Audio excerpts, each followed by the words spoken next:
Congresswoman Ilhan Omar is picking another fight, this time over sports. In a new letter to USA Powerlifting, Omar attacks the organization because it opposes having a biological male compete against women in a lifting competition. Omar claims, ludicrously, that biological males have no advantage over women. That's in defiance of about a million years or so of evidence to the contrary.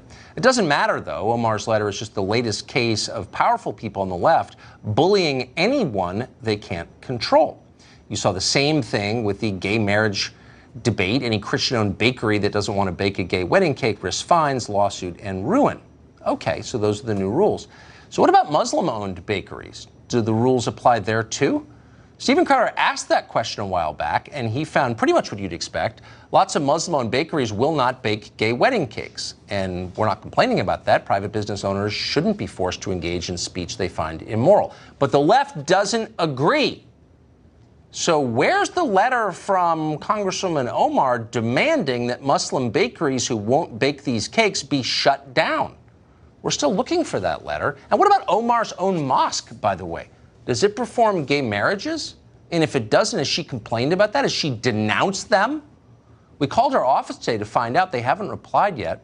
We suspect we'll be waiting a while for an answer, but we're always open to one. Congresswoman Omar is starting a lot of fights recently. For a newcomer, she's in the center of many news stories. Today on Capitol Hill, she berated the new envoy to Venezuela, Elliot Abrams, accusing him of being a liar and attacking him over the Iran-Contra affair that took place more than 30 years ago. Here's part of it. More than 800 civilians, including children as young as 2 years old, were brutally murdered by U.S.-trained troops. You later said that the U.S. policy in El Salvador was a fabulous achievement. Yes or no, do you think that massacre was a fabulous achievement that happened under our watch? That is a ridiculous question, and I yes or no? No. I will take that as a yes. I am not going to respond to that kind of personal attack. Congresswoman Omar is herself, of course, a refugee to this country. She was born in Mogadishu. She spent most of her time, at least her political life, attacking this country as immoral. She also supports a number of policy ideas like the Green New Deal that don't make mathematical sense. She's also for abolishing ICE. So there are things you could criticize about the Congresswoman, but you're not allowed to criticize her. A new piece in Politico argued that.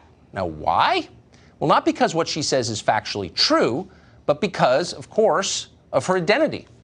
Quote, the GOP strategy risks a backlash. A party that has problems with women and minorities continues to focus its attacks on women of color. End quote. Not on women it disagrees with, but on women of color. Their color is the most important part to the people at Politico. MSNBC agreed with this, of course. In a segment yesterday, one of its guests said that it was, quote, not a good look for conservatives to attack Congresswoman Omar because she's a woman.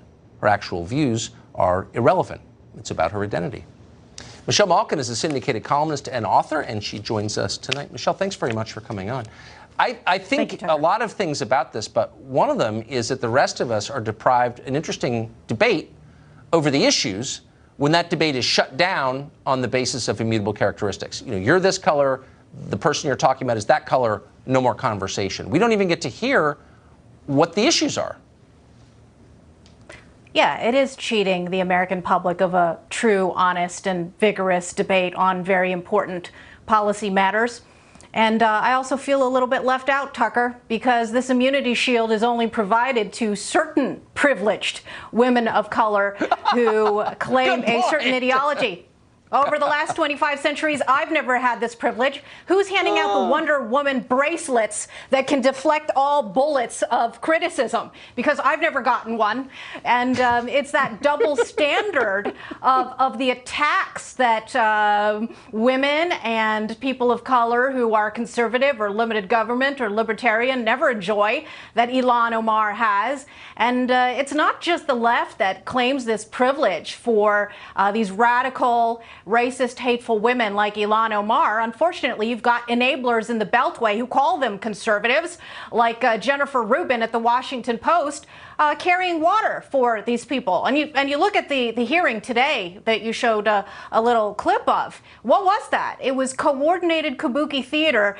Code Pink has achieved its dream of having essentially an ideological intern now sitting on the other side of the aisle carrying water for them.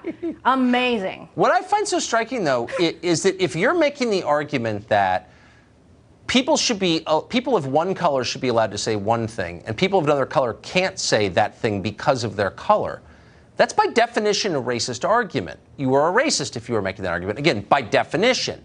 And yet it's the same people who make that argument who are always denouncing everyone else as racists. Yeah. What do you make of that? Well, you know, I've diagnosed this, at least online, as what I call Silicon Valley Sharia. Because the perfect example, of course, is that Ilhan Omar is allowed to tweet these heinous, vile things, while a Jewish woman who was the first to criticize her before she was elected, when people should have been listening, Laura Loomer, is banned from Twitter. This is insanity when you have Louis Farrakhan, I guess a man of color, who's allowed to call Jews termites on Twitter. He's still on Twitter, and Ilhan Omar is still on Twitter, and the brave critics of jihad and this narrowing of what's allowed in public debate are increasingly being deplatformed. And it is because these people on the left smell fear, Tucker Carlson, that they've been able to get away with it. Well, I totally agree with that. And it's because the cowardice of a lot of people in Washington who should be defending their people and the right to speak honestly in public have run away and caved. I agree with that completely, Michelle Malkin. Thank you for saying that. Michelle Malkin, as always.